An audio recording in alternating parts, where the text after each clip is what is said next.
हमने अब किसके विद रिस्पेक्ट में देखना है, water with respect to air देखना है, क्योंकि हमारी वाटर में से लाइट रेज पास कर रही हैं, ठीक है। तो water with respect to air देखेंगे तो ये कितना हो जाएगा हमारा sine R by sine I हो जाएगा, ठीक है, जब हम डायग्राम में देखेंगे।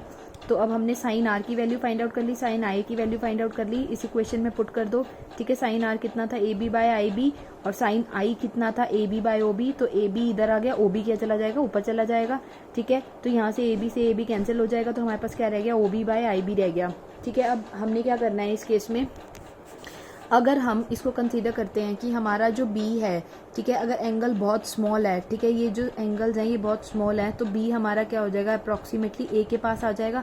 तो जहाँ जहाँ बी है वहाँ वहाँ हम क्या लिख सकते हैं, ए पॉइंट लिख सकते हैं, ठीक है। तो इसमें हमने क्या लिख दिया, ओ ए बाय आई ए लिख दिया।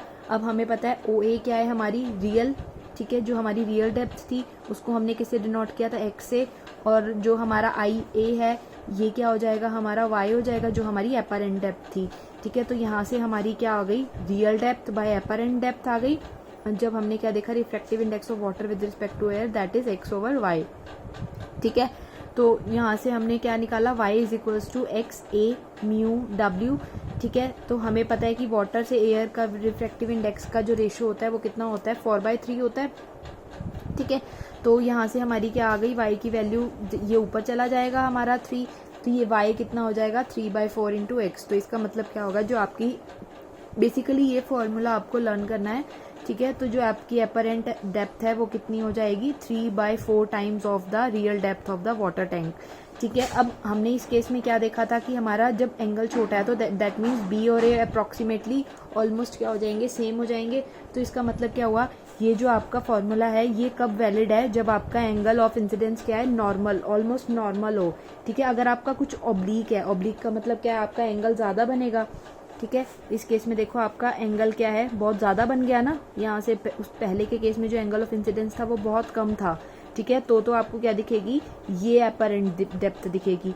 बट अगर आपका एंगल ऑफ इंसिडेंस कुछ ज़्यादा है, यानी आप ओब्लिक देख रहे हैं, आप ऐसे देख रहे हैं, तो उस केस में आपकी जो एपरेंट डेप्थ है वो कुछ और दिखेगी। क्यों, क्योंकि इस केस में क्या हो जाएगा, हमारी वैल्यूज चेंज हो जाएंगी, क्योंकि एंगल ऑफ इंसिडेंस की वैल्यू चेंज हो जाएगी, ठीक है। क्योंकि हमने इंसिडेंस की वैल्यू पुट करी ना, रिफ्लेक्शन चेंज हो जाएगा, तो दैट मीन्स हमारा म्यू चेंज हो जाएगा। अगर हमारा म्यू चेंज हो गया तो हमारी क्या हो जाएगी, ये वैल्यू चेंज हो जाएगी। तो this is almost for normal, और ऑब्लिक के लिए कुछ अलग वैल्यू होगी। Next is refraction effect at sunrise and sunset, ठीक है। जब हमारा सनराइज होता है और सनसेट होता है उस टाइम पे भी हमारा रिफ्रैक्शन इफेक्ट होता है, ठीक है। जब हमारा सनराइज होता है तो वो हमें, अभी क्या होता है, आपके होराइजन से, ठीक है, ये क्या है, आपका होराइजन है, ठीक है, इससे अभी नीचे होता है, यहाँ इस पोजीशन पे होता है, बट आपको दिखता वो यहाँ है, ठीक है। ऐसे ही जब सन सेट होगा आपका तो वो क्या हो जाता है, सेट हो होराइजन से नीचे चला जाता है, बट आपको तो भी दिखता रहता है।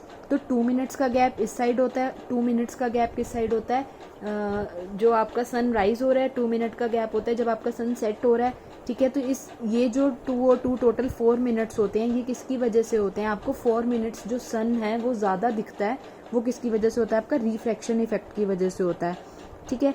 वो कैसे होता है, अब ये क्या है, आपका एक सन है, ठीक है। अब इसने क्या किया, इसकी रेज यहाँ पे गई, ठीक है, हमारा, अब हमने यहाँ पे क्या देखा आपका, अब एयर है आपकी, ठीक है। तो अब उसकी डेंसिटी अलग अलग होगी, ठीक है। जो हमारी अर्थ की सरफेस के पास होती है एयर की डेंसिटी ज़्यादा होती है, ठीक है, रेदर देन जब जैसे जैसे हम अर्थ से दूर जाते जाएंगे तो हमारी जो एयर की डेंसिटी है वो कम होती जाएगी, ठीक है। तो अब एयर भी डिपेंड करेगा, अलग अलग आपकी अर्थ के एटमॉस्फेयर होती है, ठीक है, आपकी स्ट्रेटोस्फेयर होती है, आपकी आइनोस्फेयर होती है, डिफरेंट लेयर्स में आपकी एयर की डेंसिटी भी डिफरेंट होगी। अगर एयर की डेंसिटी चेंज होगी तो that means one medium to another medium travel करा उसने, अब मीडियम चेंज होगा तो आपका क्या हो जाएगा, ठीक है, आपका रिफ्रैक्टिव इंडेक्स चेंज हो गया, रिफ्रैक्टिव इंडेक्स चेंज हो गया तो वो क्या करेगी, रिफ्रैक्शन शो करेगी, ठीक है। अब इधर क्या था, हमारा रेयरर मीडियम है, इधर क्या है, डेंसर है, तो means rarer to denser, rarer to denser, rarer to denser pass करेगी हर पॉइंट पे आके, ठीक है। ये क्या है, हमारी अर्थ की डिफरेंट लेयर्स शो कर रहा है, ठीक है। सबसे पहले ये रेयरर थी, रेयरर से डेंसर गई, ये आपका कुछ नॉर्मल ड्रॉ होगा यहाँ पे, तो ये क्या आ गई, टूवर्ड्स द नॉर्मल आई, फिर दोबारा यहाँ आई, टूवर्ड्स द नॉर्मल आई, फिर ऐसे ऐसे जब डिफरेंट लेयर से पास करेगी और फाइनली अर्थ हमारी आईज पे रीच करेगा तो ये हमें कहाँ से आता हुआ दिखेगा, एस डैश पोजीशन से आता हुआ दिखेगा। ठीक है, सिमिलरली केस होगा जब हमारा सन सेट हो रहा होगा तो भी क्या हो जाएगा, हमारा रेयर टू डेंसर आता जाएगा। ठीक है, रेयर टू डेंसर आता जाएगा तो उस केस में भी यही होगा कि उसकी अपरेंट पोजीशन हमें दिखेगी, उसकी एक्चुअल पोजीशन नहीं दिखेगी। This is all because of this due to phenomena of refraction effect. ठीक है, जहाँ जहाँ आपका रिफ्रैक्टिव इंडेक्स चेंज होगा, ठीक है, वहाँ वहाँ क्या हो जाएगा, आपका रिफ्रैक्शन शो होना स्टार्ट हो जाएगा। And next topic is refraction of light through a compound plate. Compound का मतलब एक प्लेट एक ही है बट उसके अंदर ही अलग अलग रिफ्रैक्टिव इंडेक्स हैं। ठीक है, अब ये क्या था, अब 3 रिफ्रैक्टिव इंडेक्स हो गए इस केस में हमारे पास। एयर ए से डिनोट किया, फिर कुछ बी, फिर सी, फिर वापस ए।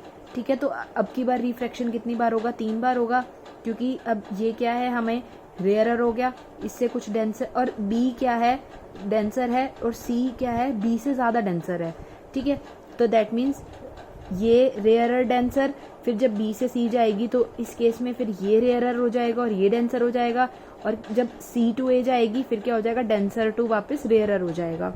ठीक है, पहले ए से बी में गई, क्या हो गया, रेयरर टू डेंसर हुआ, ये गई towards the normal, I incident से लाइट फॉल की ए पॉइंट पे towards the normal B point पे।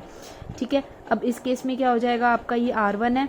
ठीक है, ये ऑल्टरनेट एंगल्स हो गए तो ये भी कितना हो जाएगा, R1 हो जाएगा। अब जब B टू C जाएगी इस केस में इंसिडेंस कितना हो गया, आपका R1 हो गया। ठीक है, अब C ज़्यादा डेंसर है तो ये टूवर्ड्स चली गई, तो कितने एंगल से, कुछ R2 एंगल से रिफ्रैक्ट हुई। ठीक है, अब सी टू ए क्या हो गया, डेंसर टू रेयरर हो गया आपका वापस। ठीक है, अब जब ये डेंसर टू रेयरर गई तो ये कौन सा आपका क्या था, ये आपका पॉइंट क्या था, अब इंसिडेंस क्या हो गया, एंगल ऑफ इंसिडेंस R2 हो गया, ये ऑल्टरनेट एंगल्स हो गए। अब R2 एंगल से क्या करी, ये फॉल करी। ठीक है, बट अब की बार क्या है, डेंसर टू रेयरर है, that means away from normal जाएगी, ये दूर चली गई, तो ये कौन से एंगल से आई, वापस आई एंगल से आएगी। ठीक है, तो हम क्या करेंगे, इसको देखेंगे स्नेल्स लॉ से। अब हमें क्या निकालना है,